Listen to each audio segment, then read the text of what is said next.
Hello friends, this is Deepika and you are watching Learning Tips for a Beginner Kids. So friends, जैसा कि हम बात कर रहे थे मेडिटेशन के बारे में, लास्ट के वीडियो में मैंने आपको बताया कि मेडिटेशन क्या है और क्यों इम्पॉर्टेंट है और इससे हमें बच्चों को किस तरह से कनेक्ट करना है।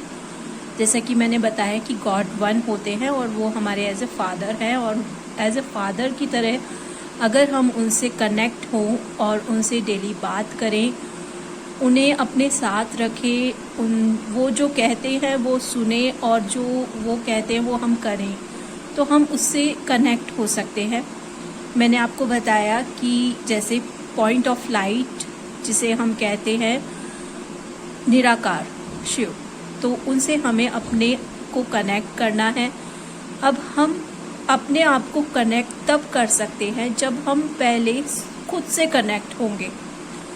बिकॉज़ आज जो समय चल रहा है उसमें हम लोग ज़्यादातर बहुत सारी चीज़ों से कनेक्ट हैं।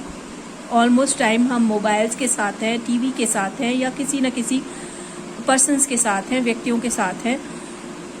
अब हम हमारे साथ कब हों, पहले हमें हमारे साथ होना होगा, तब हम अपना एक रिलेशन गॉड के साथ, भगवान के साथ, जो हमारे फादर हैं उनके साथ हम बना सकते हैं। तो उससे पहले self realisation is a first step of meditation. Meditation करने के लिए आपको सबसे पहले सेल्फ रियलाइजेशन की एक प्रोसेस है, उससे गुजरना होगा। उस समय आपको अपने साथ बैठना होगा, जब भी हो सकता है कि शाम के समय या सुबह के समय, जब भी आप कुछ समय अपने साथ बैठ सकें, 15 मिनट 10 मिनट, जब भी आप हो सकता है कि जितना देर आपके पास समय है आप खुद के साथ बैठिए। खुद को महसूस कीजिए कि आप उस समय क्या सोच रहे हैं, क्या आपके माइंड में चल रहा है, किस तरह की थॉट्स चल रही हैं। क्या वो थॉट्स किसी कंपैरिजन, कंपटीशन या जेलसी या कंप्लेनिंग से रिलेटेड तो नहीं है। यदि है तो आप उन्हें चेक कीजिए, व्हाट्स द रीज़न, उसके पीछे रीज़न क्या है, और उन्हें पहले आप शॉर्ट आउट कीजिए। क्योंकि सबसे पहले आपको अपने साथ बैठना है, अपने आप को महसूस करना है, नेचर को महसूस करना है। जब आप खुली हवा में बैठते हैं, वहाँ पंछियों की आवाज़ को आप महसूस कीजिए, हवा जिस तरह से चल रही है उसकी को महसूस कीजिए।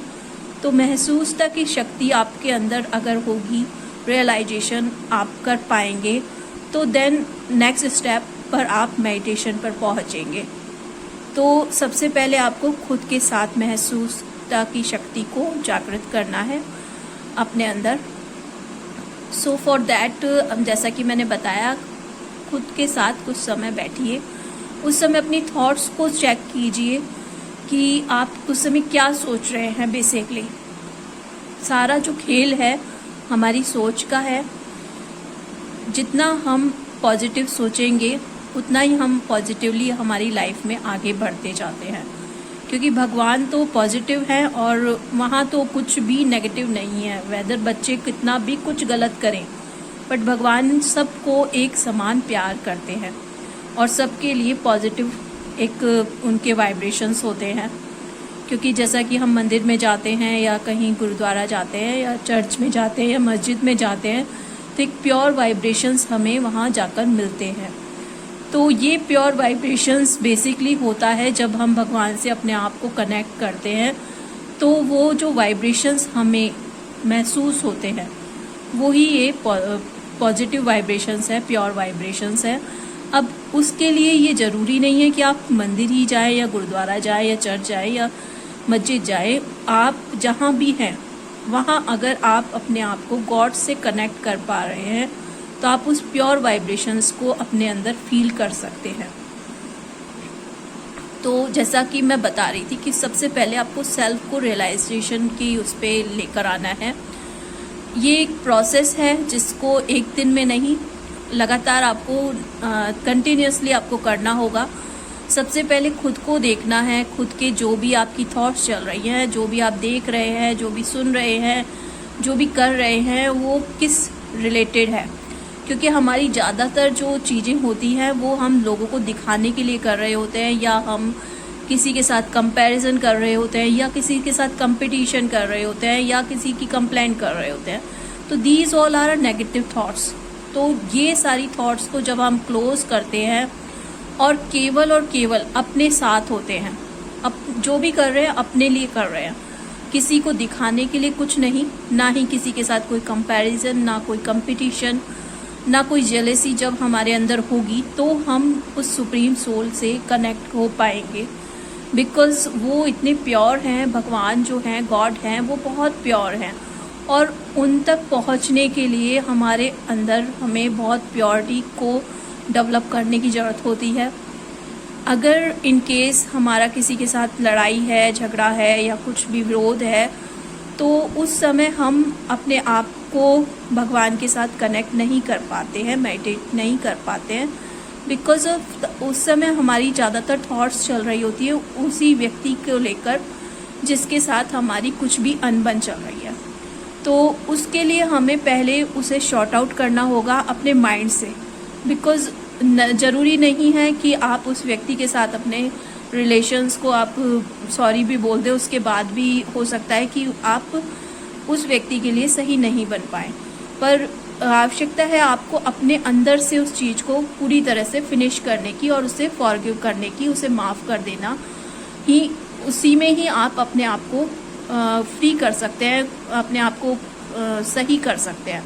तो आपको पहले जो भी है, जिनसे भी आपके साथ कोई भी रिलेशनशिप में कोई प्रॉब्लम है या कुछ भी है, उन सब से आपको पहले क्षमा मांगनी होती है, सॉरी फील करना होता है, या जो भी उनको माफ़ करना होता है।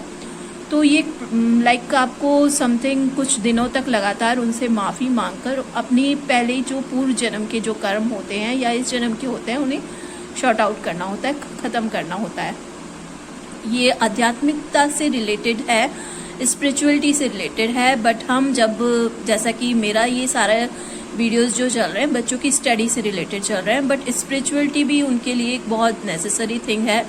जैसा कि हम बच्चों से कहते हैं कि बच्चे अगर कुछ बात हो जाती है तो सॉरी बोल दो और फिर से वापस फ्रेंड बन जाओ। तो बच्चे तो बहुत इजीली इस चीज़ों को कर लेते हैं, लड़ते भी हैं, झगड़ते भी हैं, और फिर एक जैसा हो जाते हैं और पुरानी बातों को बहुत जल्दी भूल जाते हैं। बट बात आती है बड़ों की, तो बड़े ये कर पाने में थोड़े से नहीं कर पाते हैं इन चीज़ों को जल्दी से, क्योंकि उनमें ईगो जो होता है वो डेवलप हो गया होता है। जब बच्चा छोटा होता है तो उसमें ईगो नहीं होता है। ईगो बेसिकली होता क्या है, हमने जैसा कि हु आई एम जब मैंने आपको बताया था, तो हु आई एम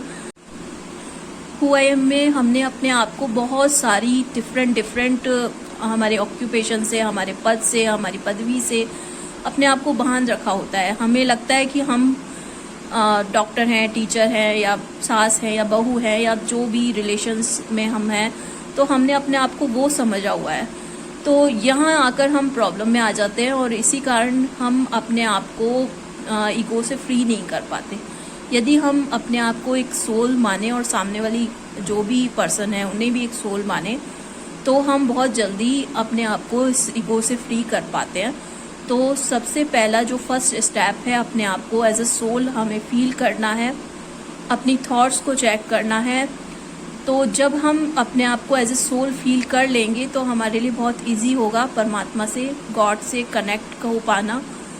तो आप सबसे पहले आप कुछ समय अपने लिए निकालें, कुछ टाइम अपने साथ बैठें, अपने आप को महसूस करें, अपनी थॉट्स को फील करें कि क्या चल रहा है। नेचर के साथ यदि आप बैठते हैं, कुछ समय गार्डन में बैठें, छत पर बैठें, या जहाँ भी खुली हवा में बैठें और वहाँ पक्षियों की आवाज़ को महसूस करें, कुछ म्यूज़िक सुने तो उसे महसूस करें अंदर तक। तो इस तरह से आप करके, स्टार्टिंग स्टेज है ये मेडिटेशन की, तो इस तरह से आप मेडिटेशन को शुरुआत करें। धीरे धीरे करते हुए मैं मेडिटेशन से रिलेटेड जो भी कॉन्सेप्ट्स हैं वो आपको बताऊंगी कि किस तरह से आपको परमात्मा से कम्प्लीटली कनेक्ट आप हो सकते हैं और उनसे एक रिलेशन बना सकते हैं, ताकि आपको डेली उनसे बात करने में, जब आप उनसे बात करेंगे तो आप किस तरह से हैप्पीनेस आप में रहेगी, आप खुश रहेंगे और आपके डिसीजंस जो भी है वो गुड होंगे और लर्निंग पावर भी इंक्रीज़ होगी। तो अगर आपको मेरा ये वीडियो अच्छा लगता है तो आप इसे लाइक कीजिए, शेयर कीजिए, और अब तक आपने मेरे चैनल को सब्सक्राइब नहीं किया है तो विदाउट एनी डिले आप क्विकली कर लीजिए। Have a great day. Om Shanti. Bye bye. Take care. Spend your time with nature in silence.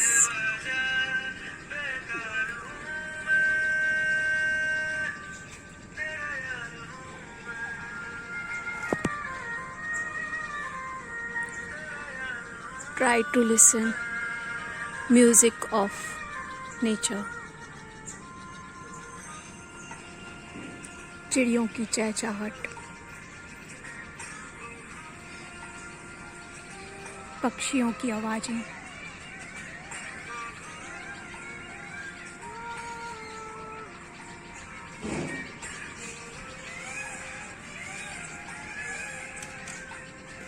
this is the beauty of nature.